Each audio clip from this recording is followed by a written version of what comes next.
ഇനി sports വാർത്തയിലേക്കാണ്. Indian cricket ടീമിൽ കൂടുതൽ പരിഷ്കാരങ്ങൾ നടപ്പാക്കാൻ ഗൗതം ഗംഭീർ ഒരുങ്ങുന്നതായി റിപ്പോർട്ട്. ഏകദിന 2020 ടെസ്റ്റ് ഫോർമാറ്റുകളിൽ ഇന്ത്യൻ ടീമിന് ഒറ്റ നായകനെ കൊണ്ടുവരാനാണ് ഗംഭീറിന്റെ പുതിയ നീക്കം. കാലത്തിനൊത്ത് ടീം മാറ്റത്തിന് തയ്യാറാവുന്നില്ലെന്ന വിമർശനങ്ങൾക്ക് പിന്നാലെ ഇന്ത്യൻ ക്രിക്കറ്റ് ടീമിൽ അടിമുടി മാറ്റത്തിനാണ് പരിശീലകൻ ഗൗതം ഗംഭീർ തയ്യാറാകുന്നത്. ആദ്യപടിയായി 3 ഫോർമാറ്റിലേക്കും ഒരൊറ്റ നായകനെ നിയോഗിക്കാനാണ് ഗംഭീറിന്റെ തീരുമാനം. അങ്ങനെയെങ്കിൽ ശുഭ്മാൻ ഗില്ലിനായിരിക്കും നറുക്ക്.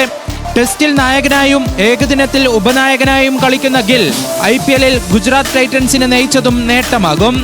ഇംഗ്ലണ്ടിനെതിരായ പരമ്പരയ്ക്ക് പിന്നാലെ 2020 ഫോർമാറ്റിൽ കൂടുതൽ ശ്രദ്ധ കേന്ദ്രീകരിക്കാനാണ് BCCIയുടെ തീരുമാനം.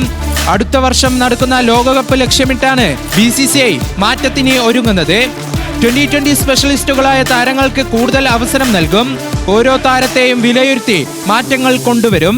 നിലവിൽ 2020-ൽ ഫിനിഷർ റോളിൽ കളിക്കുന്ന ശിവം ദുബെയെ ഫിനിഷിംഗിൽ തളച്ചിടാതെ മുൻനിരയിൽ ഇറക്കാനാണ് ആലോചന. ഓപ്പണർമാർ മികച്ച തുടക്കം സമ്മാനിച്ചാൽ താരത്തെ വേഗം കളത്തിലിറക്കാനും പദ്ധതി.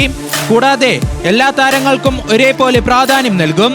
താരങ്ങളുടെ കഴിവനുസരിച്ചായിരിക്കും ഗൗതമിന്റെ ടീമിൽ അവസരം ലഭിക്കുക. സഞ്ജു സാംസൺ, അഭിഷേക് ശർമ്മ, സൂര്യകുമാർ യാദവ്, ശിവം ദുബെ, ഹാർദിക് പാണ്ഡ്യ എന്നിവർ ഗംഭീറിന്റെ ടീമിൽ നിലനിൽക്കുമെന്നാണ് വിവരങ്ങൾ. അടുത്ത മാസം നടക്കുന്ന ഏഷ്യ കപ്പിന് ശേഷമായിരിക്കും മാറ്റങ്ങൾ നടപ്പിലാക്കുക. അതേസമയം ഏഷ്യ കപ്പിന് മുന്നോടിയായി ടീമിൽ അപ്രതീക്ഷിത മാറ്റങ്ങൾ ഉണ്ടായേക്കും. ഏഷ്യ കപ്പിനുള്ള ടീമിനെ ഓഗസ്റ്റ് 19-ന് പ്രഖ്യാപിക്കാനിരിക്കെയാണ് മാറ്റങ്ങൾ വരുമെന്ന സൂചന പുറത്തുവരുന്നത്.